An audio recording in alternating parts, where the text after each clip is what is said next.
Hey traders, Parker here with a simple update on the market. If you haven't already, please like and subscribe.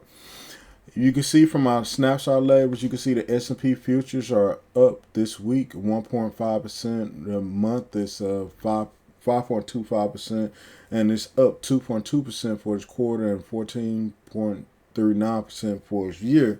And the Nasdaq is pretty much the same, except for Nasdaq is way up. Nasdaq is up 41% for the year, and it's actually higher on this quarter and month and the week, higher than the S&P futures. And you can see everything here. These are my snapshot labels, and they just give you a snapshot of what's going on within the market. And I have the indices. I have the S&P futures, Nasdaq, Dow Jones, Russell, and I also include the VIX as well. Um, the VIX is red. Don't pay attention to it. I haven't fixed this. It should be green to reflect that, hey, the VIX is going down. But you can see from utilities, then you have the different sectors: utilities, healthcare, staples, real estate, energy, materials. And energy is really taking a hit. It's down on the year, it's down on the quarter, and it's down on its month, and it's down on its week. So you get those red ones. And the ones that are yellow, you'll see that they are, the labels are changing color according to the quarter, the month, and the week, and not the year. But the ones on the yellow, you can see that you're down on a week and you're down on a quarter, but you're up on a month. So it's an indication, hey, look here for a possible push up, because it's up on the month, even though it's down on a week. The quarter is 3 months, so it could be a sign of reversal.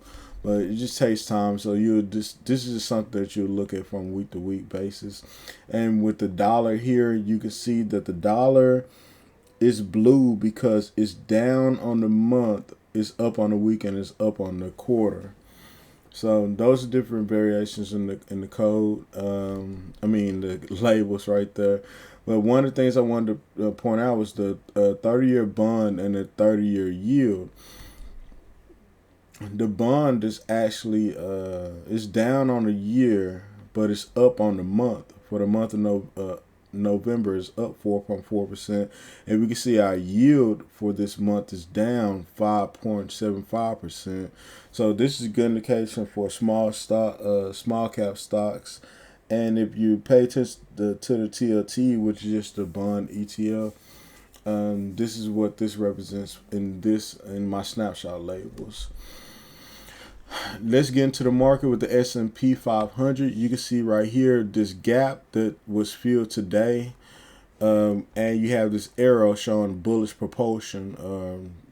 Bullish propulsion. So bullish propulsion, in my opinion, is I have a high that breaks above I have a close that breaks above the previous high, and volume increased.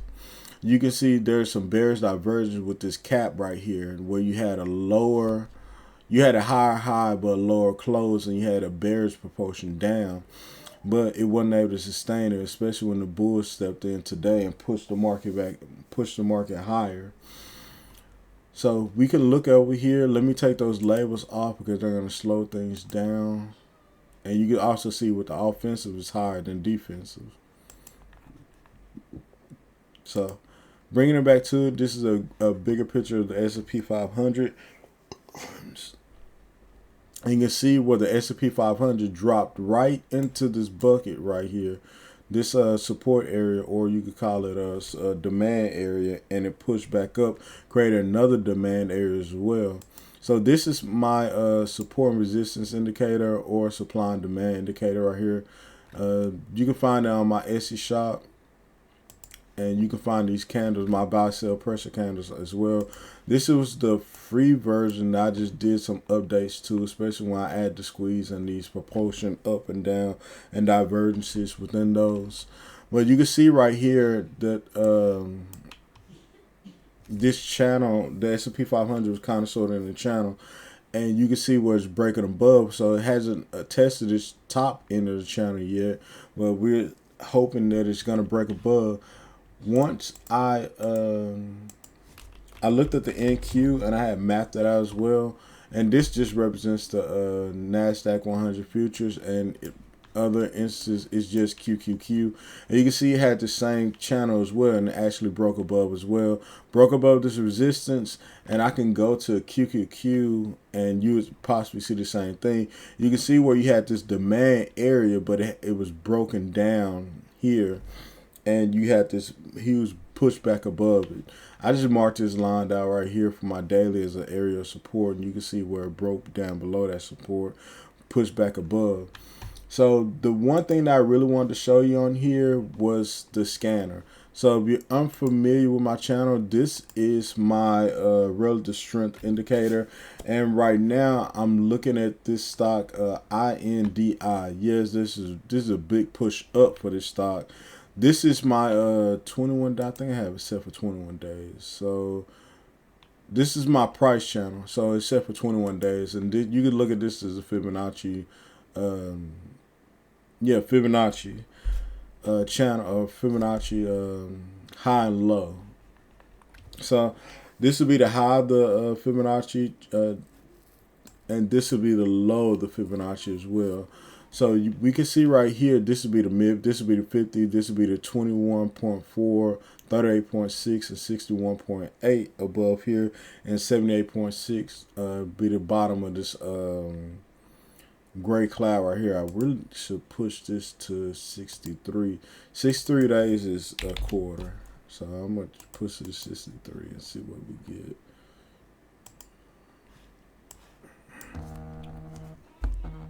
So if we were to, I probably need to just get it off so we can just see see it as is.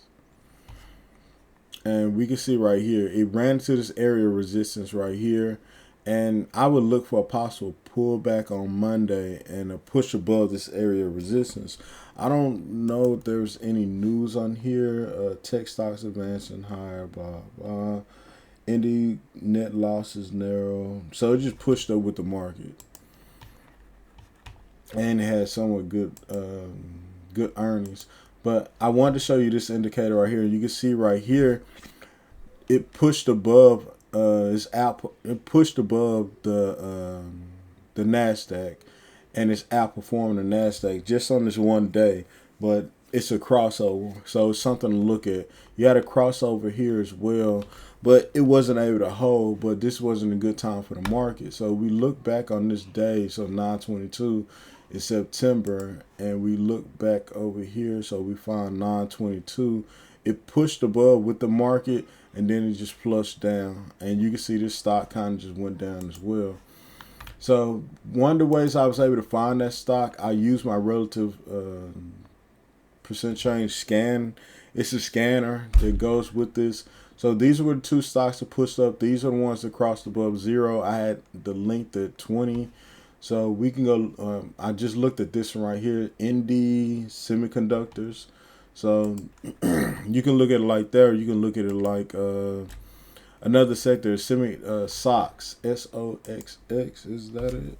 I think that's the semiconductors ETF. So yeah, this is semiconductors ETF. So pretty much following this stock and this semiconductors ETF right here, you could probably get if this keeps pushing up, that $5 stock could probably keep pushing up as well. So the semiconductors had a good day today as well, or you could say a good week, and it's pushing above here. So I would look for this to break above the 497.12 and continue on, possibly face some resistance up here at 500. And it still needs to fill in this gap back here as well. But for the most part, this is a scanner, and we can go MVTS. I don't know anything about this one. Am I MVTS? MVTS. So this one's breaking out as well. It hasn't gone that far, so I would look for the first resistance here at 7.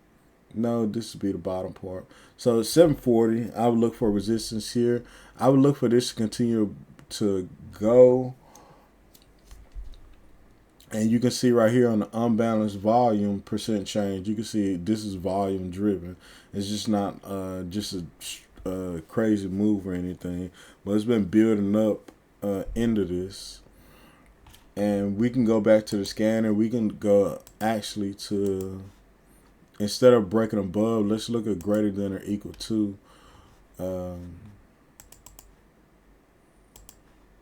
And we should get a boatload of stocks. So one of my favorite stocks I actually played and made some money off of was Palantir. I was in Palantir at 14. PLTR. So I was in Palantir from on this candle right here before it just exploded up. But you can see right here you had a crossover. So you can actually scan for these crossovers when the histogram actually crosses above. And you can see where I have these lines like underperforming, outperforming. It actually pushed above here, but it didn't sustain it. And I think got this set at 20 as well. But for the most part, Palantir was one of the stocks that I played. I got out of it when Powell started talking. I didn't buy back into it, which I kind of regret now. But when I seen that huge drop off that we did on Thursday because of Powell, this just sell off, I sold my Palantir. I think I sold it somewhere over here. And I thought, Powell, I was wrong in selling it off. I was selling the stock because obviously it just pushed above and it pushed into 1972. So that was the high today. But for the most part, that's how you would use this indicator. You could look at it on different time frames. You could look at it with different stocks, but you can see that this was outperforming. You just want to use this indicator to see how is my stock performing relative to its index or its sector. So this stock, right, Palantir, is still breaking out. Most likely it's going to be $20 Monday because it got out to 1972. So everything's going good. Most likely Palantir is going to $20 Monday, in my opinion. There's no guarantee. But Palantir is one of the ones that I looked at, and you can see had the most volume out of these stocks. And the way I'm scanning through these stocks is, first off, I'm scanning in the NASDAQ, intersecting with the information technology. I'm excluding all over-the-counter stocks. I'm looking for stocks between $1 and $50, and I'm looking for them to at least have a 3 million volume. So these are the stocks that came up. We can run through. Mara was one of the ones I lost money on. Not today, but previously, MARA, because it did not perform the way I hoped it would. I don't think it performed the way with the NASDAQ. Man, this is a nice just push up into resistance. Push right back down, and it came right back down to the support. Where's the support? It came from this candle right here, and we can see with the unbalanced volume, it actually pushed up right here because this is your last cross up. You had a cross up here, but it crossed back down. Then you had a cross up here, and you started seeing these bullish propulsion dots right here on the unbalanced volume.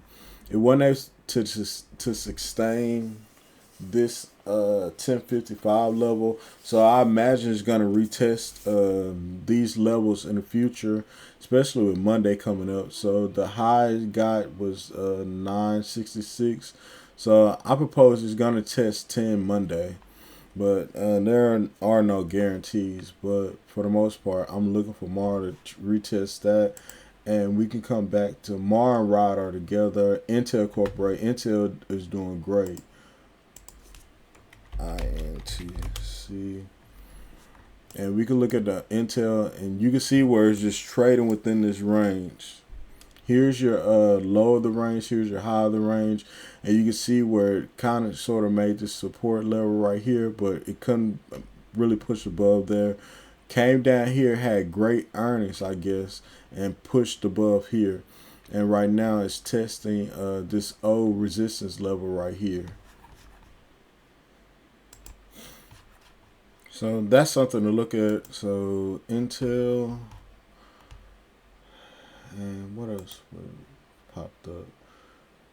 Clean Spark, CLSK. It's actually trading down. So, with the market going up, you kind of, I don't know, you kind of look for this one to keep pushing up or try and rebound from what it lost.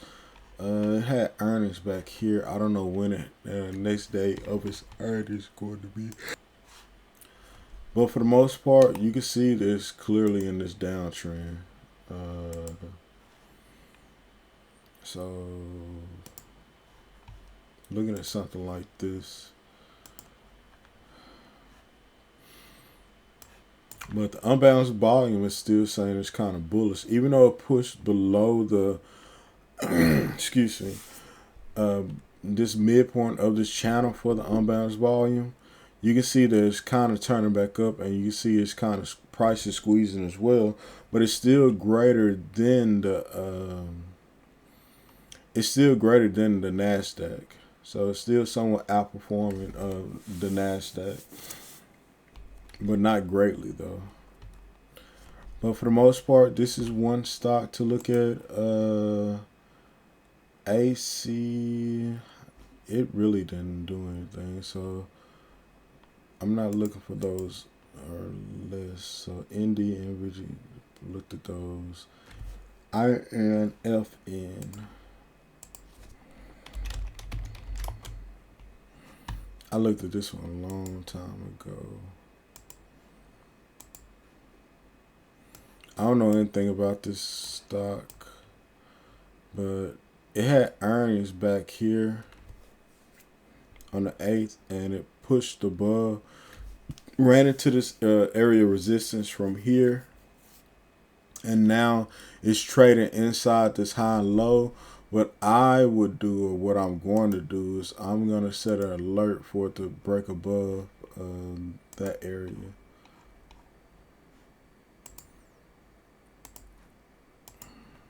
Because it'd be something I'll be interested in.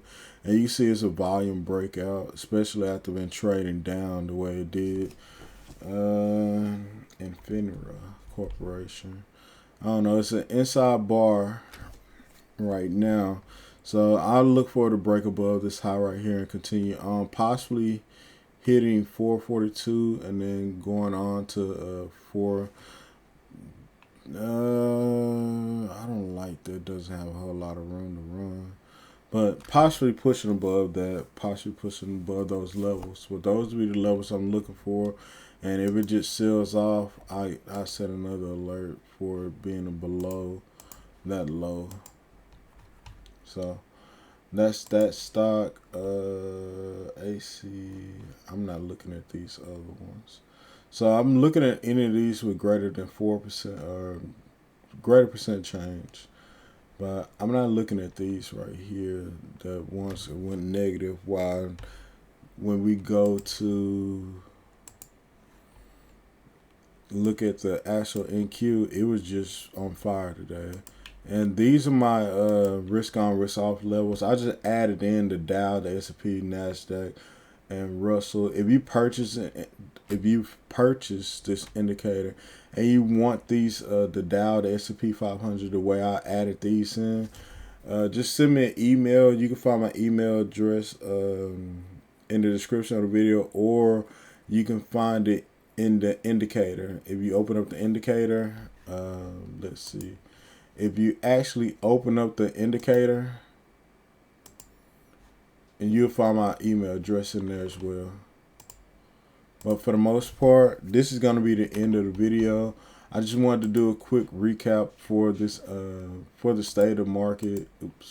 State of market, and a couple of ideas for you to look for, and to show you how to use this indicator right here, the relative strength indicator, relative strength percent change indicator. But I appreciate you guys taking the time out to listen to what I had to say. I hope it was informative and useful. But this is not any advice to buy or sell any stock or anything. It's just to inform you and to give you my opinion about certain things and certain topics, and to help you get abreast to what's going on in the market. I wish you all the best, and thank you for taking the time out to listen to what I had to say. God bless and stay safe out there. Have a great weekend.